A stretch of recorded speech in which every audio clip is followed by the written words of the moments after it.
Vande Mataram. Standard 8 chapter number 1 history of computer generation. कि अब हमें कंप्यूटर के पीढ़ियों का इतिहास देखना है। आज कंप्यूटर का यूज देखा हमने, कंप्यूटर के बारे में देखा, अगले वीडियो में बहुत सारे देखा था। आज हमें देखना है कंप्यूटर का पीढ़ियों का इतिहास। Last video in first chapter based on the technology used the building the computer are divided into several generation. Let's briefly learn about the different computer generation। कि कंप्यूटर के बनाने में उसके उपयोग की गई प्रौद्योगिकी के आधार पर उसके कई पीढ़ियों में उसको बांटा गया, अलग अलग जनरेशन में उसको डिवाइड किया गया है। तो वो हमें सभी जनरेशन के बारे में डीपली यानी कि संक्षिप्त में हमें जानकारी लेनी है। तो सबसे पहले हम देखेंगे फर्स्ट जनरेशन कंप्यूटर। क्या देखेंगे? First generation computer.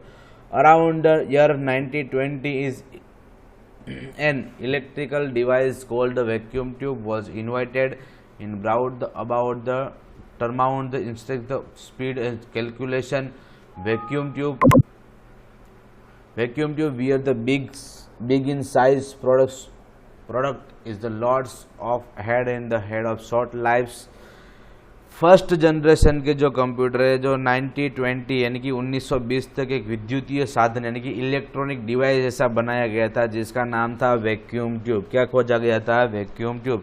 कि वैक्यूम ट्यूब नाम की जो डिवाइस जो है इलेक्ट्रॉनिक डिवाइस, इलेक्ट्रिकल डिवाइस है, जिसके अंदर से क्या होता था कि इससे क्या होता था कि वैक्यूम ट्यूब का यूज़ होने की मदद से उसके अंदर गणना करने की जो गति होती थी बहुत ज़्यादा होती थी, यानी कि कैलकुलेशन करने की जो स्पीड थी वो बहुत ज़्यादा थी। उसके साथ साथ तो कि वैक्यूम ट्यूब जो बिग साइज यानी कि बड़ी साइज में वैक्यूम ट्यूब आते थे और उसके अंदर तो कि lots of the head the short life कि उसके अंदर उष्मा यानी कि पावर जो होता है बिजली जो उसके उष्मा का उत्पन्न ज़्यादा होता था और उसकी जो लाइफ थी वो कैसी थी? तो कि शॉर्ट लाइफ थी। कैसी लाइफ थी? शॉर्ट लाइफ थी। यानी कि वैक्यूम ट्यूब जो थे वो साइज में बड़े थे, उसके कैलकुलेशन ज़्यादा हो रही थी, उसमें पावर का भी ज़्यादा यानी कि ऊर्जा का भी ज़्यादा उपयोग हो रहा था और उसका जीवन काल जो होता था वो कैसा होता था? तो कि शॉर्ट होता था। कैसा होता था? शॉर्ट। जो यहाँ पे आपको ड्राइंग दिया हुआ है, यहाँ पे देखिए आप ड्राइंग दिया हुआ है वैक्यूम ट्यूब। ये वैक्यूम ट्यूब का जो फर्स्ट जनरेशन के कंप्यूटर में ये टेक्नोलॉजी का यूज हुआ था। Before world war two Konrad Zuse the German engineer build in the electric calculating machine using the vacuum tube. During World War II is a special machine is called Colossus. Was the built in the England was the used to crack the code of the wireless message of the German army। यानी कि द्वितीय विश्व युद्ध के पूर्व एक German का engineer था कॉनराड जूस। कौन सा था? कॉनराड जूस, जिसने वैक्यूम ट्यूब का उपयोग करके एक इलेक्ट्रॉनिक कैलकुलेटिंग मशीन बनाया था। कि दूसरे विश्व युद्ध के पूर्व के अंदर जर्मन के इंजीनियर थे कॉनराड जूस, जिसने वैक्यूम ट्यूब का यूज करके एक इलेक्ट्रिक कैलकुलेटिंग मशीन बनाया था जिसका नाम था कोलोसस। क्या नाम था? कोलोसस। यानी कि द्वितीय विश्व युद्ध के समय में इंग्लैंड में कोलोसस नाम के एक विशिष्ट मशीन की निर्मित की गई थी। यानी कि जर्मन का इंजीनियर था जिसने इंग्लैंड के अंदर जब सेकंड विश्व युद्ध हमारा चल रहा था, दूसरा विश्व युद्ध यानी कि वर्ल्ड वॉर 2, तब इंग्लैंड के अंदर जर्मन के इंजीनियर ने कोलोसस नाम का एक मशीन बनाया था। कि ये कोलोसस नाम का जो मशीन विकसित किया, इसका उपयोग जर्मन सेना के यानी कि बेतार संदेशा को कोड जानने के लिए कि जर्मन सेना के अंदर वायरलेस मैसेज यानी कि बेतार तार बिना तार का जो वायरलेस होता है जो ऐसे मैसेज जानने के लिए ऐसा मशीन का विकसित किया गया था जिसका नाम था कोलोसस। क्या नाम था? कोलोसस।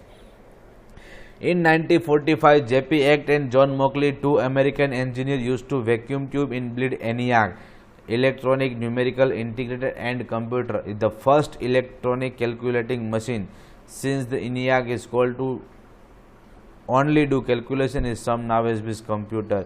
यानी कि सन 1945 यानी कि 1945 में J.P. Act एंड जॉन मोकले इन दोनों अमेरिकन इंजीनियरों ने वैक्यूम ट्यूब का उपयोग करके सबसे पहले गणना करने वाली मशीन यानी कि फर्स्ट इलेक्ट्रॉनिक कैलकुलेटिंग मशीन यानी कि सबसे पहले गणना करने वाली मशीन कौन सी बनाई थी? तो कि ENIAC। कौन सी थी? ENIAC।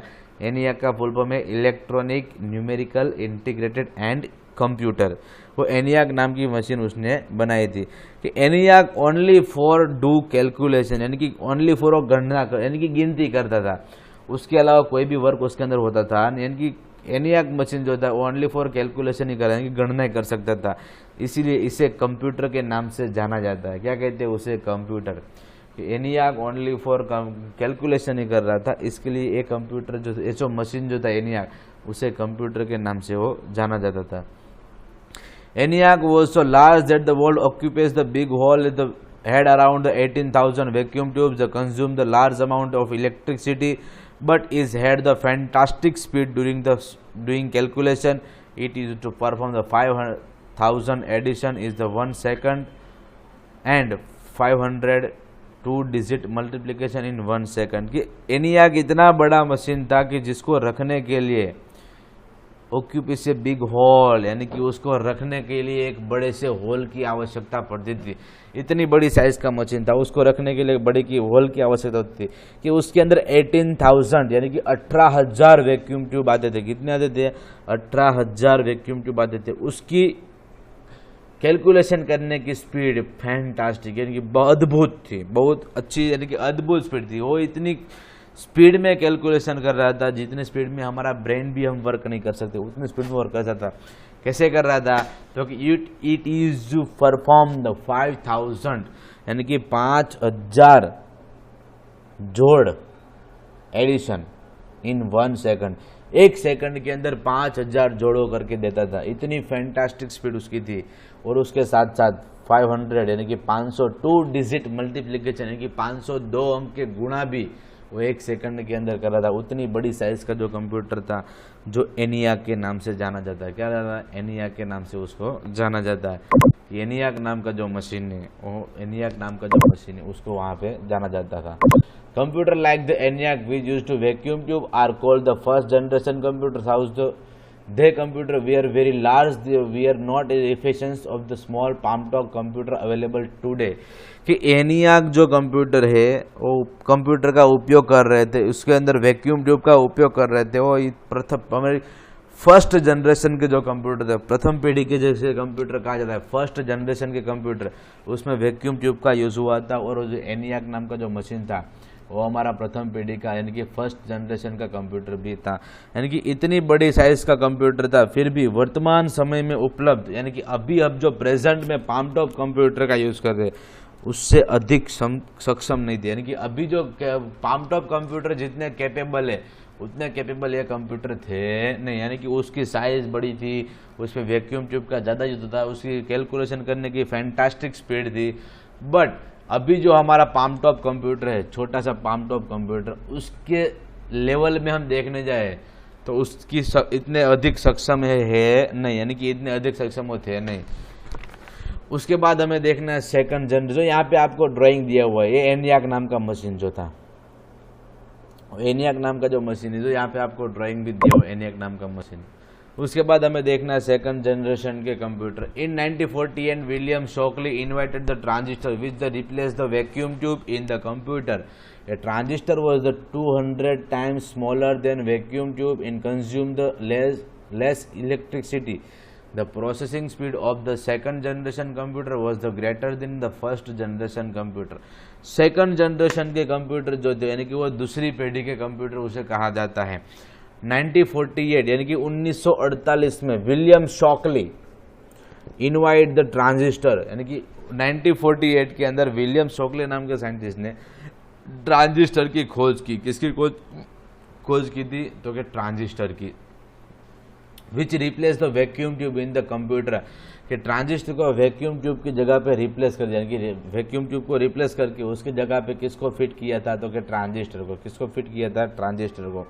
और ट्रांजिस्टर जो है वो वैक्यूम ट्यूब से अपेक्षा के अंदर 200 टाइम्स स्मॉल, यानी कि 200 गुना छोटा था। कितना था? 200 गुना छोटा। जो यहाँ पे आप ड्राइंग देख रहे हो, ट्रांजिस्टर जो वैक्यूम ट्यूब से 200 टाइम्स स्मॉल था, यानी कि 200 गुना छोटे साइज में वैक्यूम ट्यूब था। छोटा होने के साथ साथ बिजली की खपत भी कम हो रही थी, यानी कि बिजली का यूज भी कम होने लगा था। साथ में उसके वर्क करने की स्पीड भी ज़्यादा हो रही थी। और सेकंड जनरेशन कंप्यूटर की प्रोसेसिंग जो स्पीड थी वो फर्स्ट जनरेशन के कंप्यूटर की स्पीड से ज़्यादा थी। यानी कि फर्स्ट जनरेशन में जो प्रोसेसिंग स्पीड थी उससे ज़्यादा सेकंड जनरेशन के कंप्यूटर में प्रोसेसिंग स्पीड वो आती है। उसके बाद आपको दिया हुआ